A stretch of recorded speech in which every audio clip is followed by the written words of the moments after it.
I'm John Drew. I'm the president of the Drew Company, but more importantly, I'm also the chairman for the World Trade Center Association. I'm associated with World Trade Center Boston, World Trade Center Washington, the Reagan Building, and in World Trade Center Dublin, Ireland.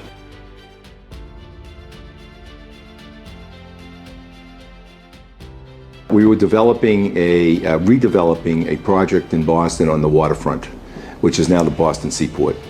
And at the time, it was a pretty desolate area. The pier itself was 850,000 square feet, so very big building, historic building. And we were looking for a purpose and use. We wanted to have a mixed use, exhibition hall, conference space, and office space. We wanted to distinguish ourselves from other parts of the city, other office buildings, and other locations.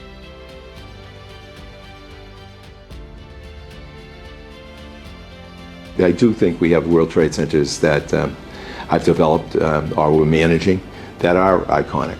The one in Boston was basically a 1917, 1918 shipping terminal, passenger ship terminal, that we've converted into the World Trade Center Boston. It's a multi-use building with exhibition and conference space, office space, dining, large conference facilities, trade shows taking place within it. So it's been brought back to life as the World Trade Center Boston.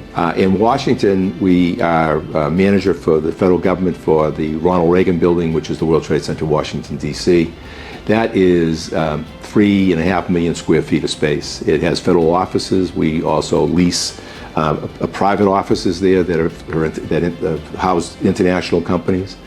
We run the food and beverage operation, the parking operation, all of those things, cleaning for the U.S. government. And down there we have about 1,600 meetings that take place a year that we host, many of them international. And then we have some very good things too that are just fun. We also host, along with the Japanese embassy in Washington, the cherry blossom dinner and party, and the building's all lit up nice and pink and fun. So we do good things and enjoy ourselves while we do them. In Dublin, we represent many of those companies, helping them export products out of Ireland into the UK or over to the United States or other parts of the world. We are presently involved with the export of agriculture to China on behalf of some Irish companies.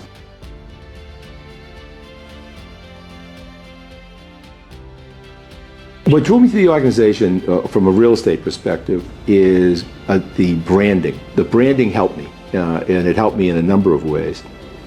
From a real estate perspective, when you have 500,000 square feet of office space that you want to fill up, you have to find a way to bring people down there to see the possibilities. And the Trade Center brand and Trade Center activities allowed me, by working with different associations and different trade groups, to bring large numbers of businesses into the building. And while they were coming into the building for a meeting around the topic, whatever it might be on trade, I was able to show off the building, show off office space, various things like that.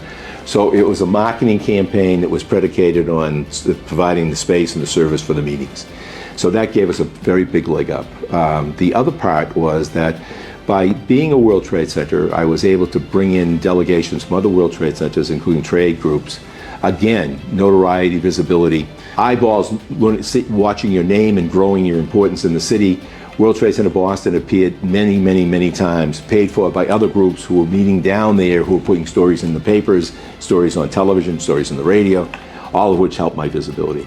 So from a real estate marketing perspective, we had a very strong brand name that the association can help you in different ways. It can give you services like trade service knowledge and information. It again makes your building provide something different and distinctive and set you aside from other competitive buildings. I think it also you can offer your tenants access to these meetings that we have and to business discussions. It's just, and they get that because they're your tenant. It's a value added to your argument for why someone should take space in your building as opposed to some other building. We had a distinctive role and a cachet that allowed me to be different. And for a number of companies that came in and took office space with us, that mattered to them. Basically, our brand is our name. And in doing so, we were able to, in fact, bring many, many conferences into the building, into our conference center. And in doing so, we reintroduced the area in the building to Greater Boston. The people came down for different conferences, international conferences, different associations. It gave us a building that had now name value. People would recognize the name World Trade Center Boston. And in addition to that, it gave us access to potential tenants. And then over the next couple of years, we filled up literally 600,000 square feet of office space. Most of the firms that were in there were international firms, and that brought dignitaries to Boston. And then as a result of that, we also then expanded into a club that we developed with Tufts University Fletcher School of Government. And so we had Henry Kissinger. We had a whole bunch of very renowned people coming in that we hosted at lunch, talking about international politics and business. And we built a hotel with 426 rooms across the street, Seaport Hotel. And then we built 1 million square feet of office space on either side of the hotel. So all of that came about because of the World Trade Center in Boston. Go and look at our name and our brand and see how you can make it work in a way that's more than simply the name being put on the building. Really energize your building by looking at what World Trade Center can do for you.